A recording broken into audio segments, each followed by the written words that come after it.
Today's review comes from Rivington Brew Company, and this is a pale ale. It is called My Good Chaise Longue, and it is 5.5%. But what's it going to be like? Keep watching to find out.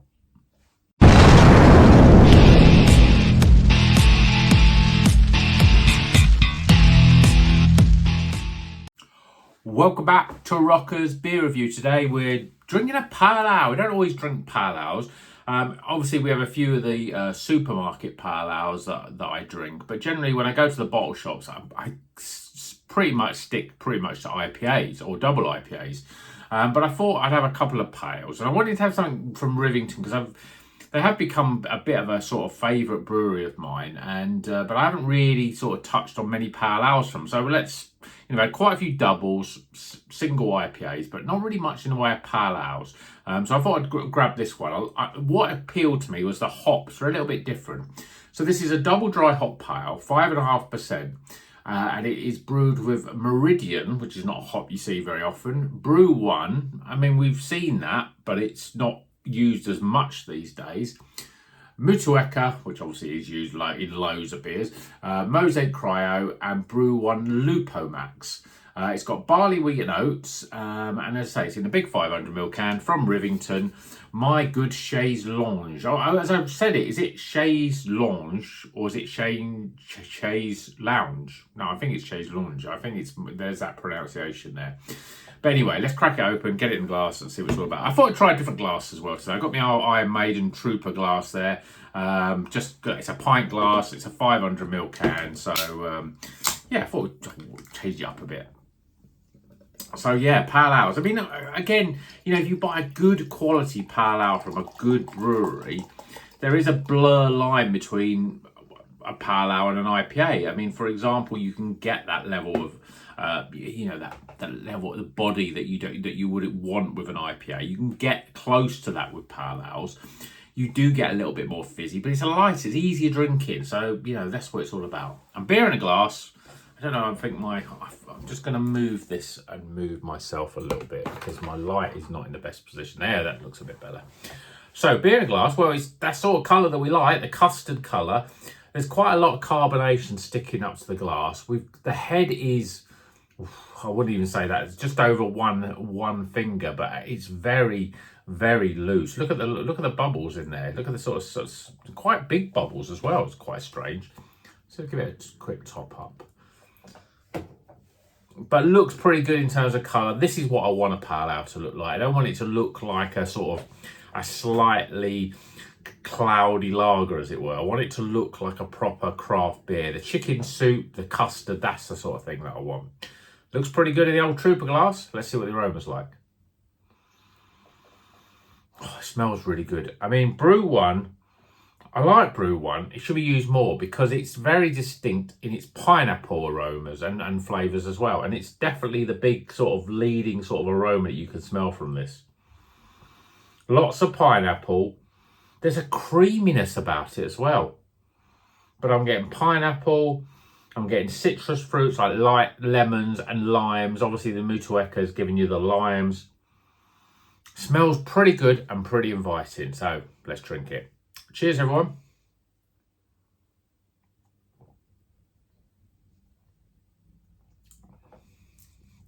Oh, that's lovely. That is a really good pale ale. Flavour-wise, the fruitiness is exactly the sort of flavours I like. It's quite light in terms of fruitness.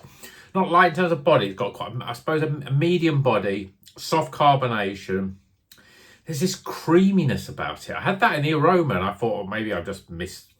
I'm trying to invent stuff that I can smell, but it's definitely a creamy sort of flavour to this beer, which is strange. I don't know what Meridian brings to it. I can't even think when I've had Meridian. Obviously, it's got Brew One and Brew One Lupo Max, so that may accentuate the Brew One flavours. And definitely you can tell that this pineapple is quite a big sort of leader in flavour.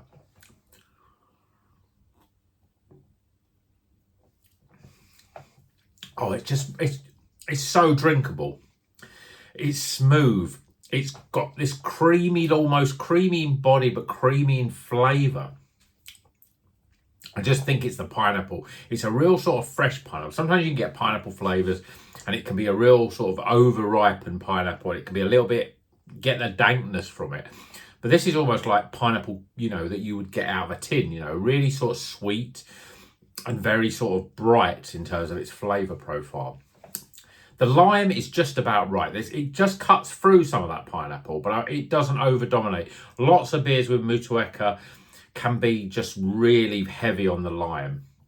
The grapefruit is subtle in the background. I think that's, you know, the pale ale. It's a little bit lighter in terms of its flavour, but it works really well. And it's 5.5%. So I think it's at the higher end of the pale ale. For me, I like pale ales that are higher in the ABV because they are getting closer to an IPA.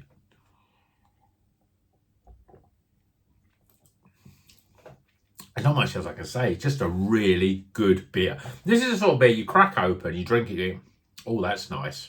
Why is it nice? Oh, it's just fruity and refreshing and really easy to drink and moreish, and that's why you like it. You know, we don't need to always overanalyze beers, and I know I do usually overanalyze beers. That's what YouTube's all about to some extent. But this is a sort of beer that if you drank it, you'd go, oh, that's a nice drop. And you would enjoy it and you think, yeah, that's good. Oh, Rivington, they're a good brewery. I like these hops. I mean, I'm drinking this and the first thing I'm thinking about is, well, the next beers I buy, I want to buy some more with Brew One in because I think it's a cracking hop.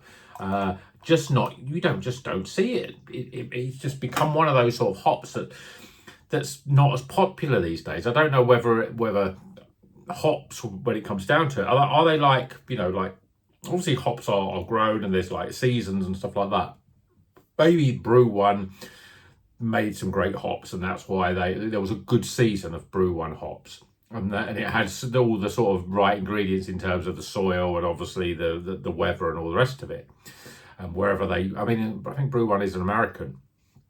But maybe the year after or the couple of years after, they didn't have quite the conditions. And so Brew One wasn't quite as good. And so breweries have not chosen it as much, and so they go into some of the other ones, especially New Zealand hops, because they are all the rage at the moment.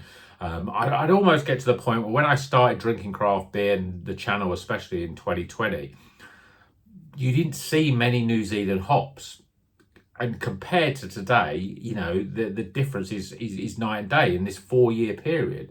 But you saw more El Dorado, you saw more Brew One, you saw more Vic Secret. They're the sort of hops that are not as big, I don't think, these days as they used to be. But this is really good. And I don't know much about Meridian, but Brew One is in two different types of Brew One hops, and I think this is a leader of this beer.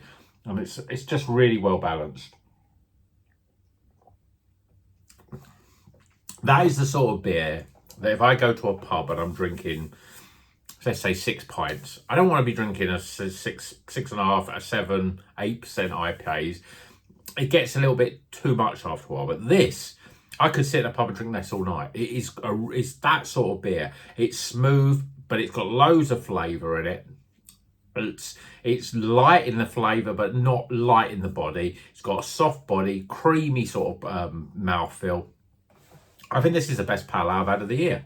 So, Rivington, my good Chaise Longue, Chaise Lounge.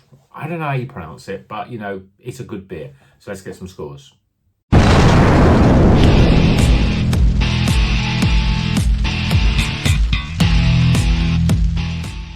Okay, the scores are in for my good Chaise Lounge. My good Chaise Lounge. I'm going to say that because that's how it lounge, you know what it is. Rivington Brew Company, 5.5% pale. We've got Meridian, Brew One, Mosaic Cryo, Motueka, Brew One Lupamax. This, I'm going to say it now, this is the pale ale, my pale ale of the year, I think. I think this is the best pale ale I've had in 2024. I'll probably go back through the scores and find out I've scored other pale ales higher, but this is still going to be a pretty good score. So, starting with aroma. Appearance, flavour, value for money. This one cost me $4.99. I think even though it's a pale, that's a good price for a 500ml can of beer. And obviously it's a really good beer, so it's definitely worth good value for money score there. And finally, my overall experience, another high score. Tighten the scores up, we're hitting highly recommended. Yeah, it's the Iron Maiden of craft beer. It's a good job we got the Iron Maiden glass out, wasn't it? 81 out of 100. That is a really good score, especially for a pale ale. And as I said, this is definitely a pale ale that I would say is up there with some of the best pale ales I've had this year. So if you see it, give it a go. Rivington, they make great double IPAs. They make very good IPAs, but also they obviously, after this one, they may also make very good pale ales as well. And that's why they're in my top 5 breweries. So let me know if you've had this. Let me know if you've had other pale ales. For me, pale ales, Rivington now are going to be like on the list.